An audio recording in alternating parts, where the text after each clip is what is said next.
Përshëndetje krejtë, ndeshta me folë edhe pak për llojet e ngjitjeve, se çfarë lloje të ngjitjeve kena. Ngjitja më e lehtë që mundet edhe vetë mu bë, pa pajisje, përveç mbathjeve, është bouldering, që nuk është zakonisht shumë larg, është deri 3 metra, 4 maksimum. Po edhe në zonat ku bëhet bouldering, ose duhet me e marrë një sungjer me veti, jo sungjer normal, thjesht, po sungjer special me shumë shtresa për kur bjen në tokë mos me u lëndu. Kështu që veç një parkpuca jo vyn edhe qaq. Masanej e dyta është mu ngjit me litar. Me litarin lart, si kur herën e kalume. Secili person duhet me i pas brekorët, helmeta edhe kpucat, të paktën.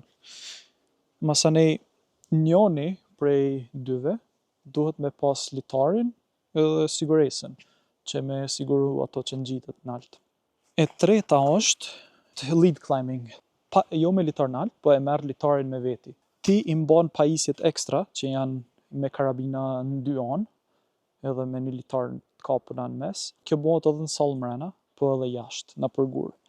Edhe zakonisht rrugët janë të markune ose të përgatitne që ti me mujt me i ngjit ato karabinat tua që i man me veti në brekore.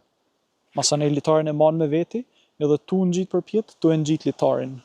E njëjta si lead climbing, do më thonë me pajisje ekstra, plus ekstra pajisje për me i ngjit në guri ku nuk janë të markuar. Do më thonë nuk ka kur gjo aty, është thjesht guri. Edhe ti kimi i përdor pajisjet e tua me shtina për qanet e gurit, me zonë mirë aty që mos me dal, edhe masanej ti e shtin karabinën në qatë pajisjen tonë ku e kilon. Kjo lyp eksperiencë edhe praktik, se është njëna prej më të rrezikshme, nëse nuk din me e shti ato mirë në guri ose e shtin keq, ramja kur bjen pinaltit ka mu kon shumë ma e madhes nëse hiqet njëna. Me litar nalt është njëna prej ngjitjeve më të sigurta, sikur për ramje, sikur për ngjitje, sikur për sigurim, gjithçka është e lehtë.